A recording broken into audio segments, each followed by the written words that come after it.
Can a Gentile, can someone who studies Buddhist, someone who follows a Sufi way of living, can someone who is a Christian, can we follow the path of Kabbalah and find elevation to the upper world? Undoubtedly. Without a problem. Yes, and Bala Sulam writes about this in his books. In the article of The Last Generation, he says that everyone can keep their religion and alongside advance towards the revelation of the Creator, because the Creator is one for all people.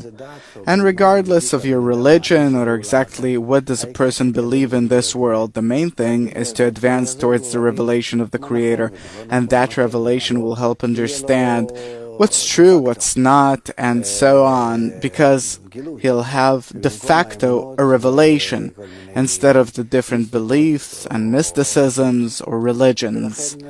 And thus, the wisdom of Kabbalah was revealed before all the religions.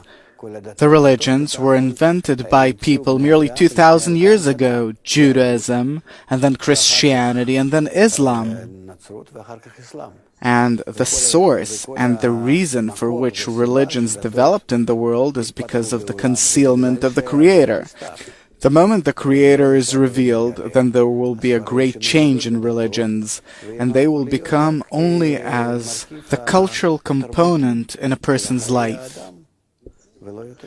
Because if it's written so, and as the prophet says, all shall know me from small to great, and my house shall be called the house of prayer for all people, then there will be no doubts as to who and what the upper force is, and that he's above all religions and beliefs, and that everyone is in contact with him, and there's no difference between the people with respect to that.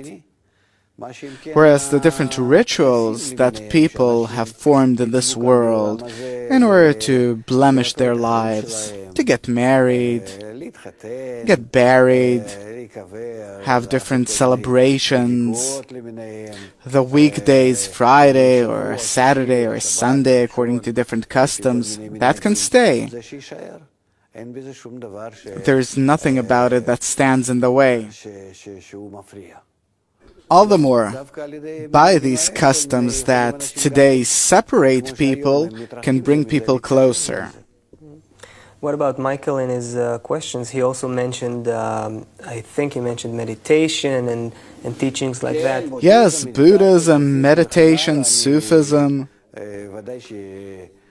Of course, I'm familiar with all these things as part of my profession, and I see nothing that can stand in the way. I was also many times and to this day in contact with Sufis and with many religious and spiritual leaders. So I can practice my own meditation, my yoga. No problem whatsoever.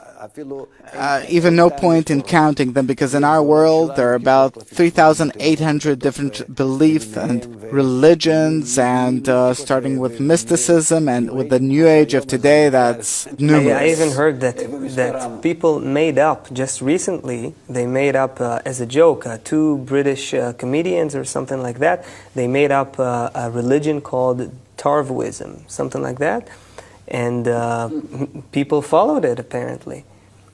Yes. People need a kind of a reinforcement in life. So if it's close to them and it gives an answer to a few day-to-day needs, they're ready to accept it. Okay, so there's no problem. I can practice Kabbalah and anything else. You can really relax.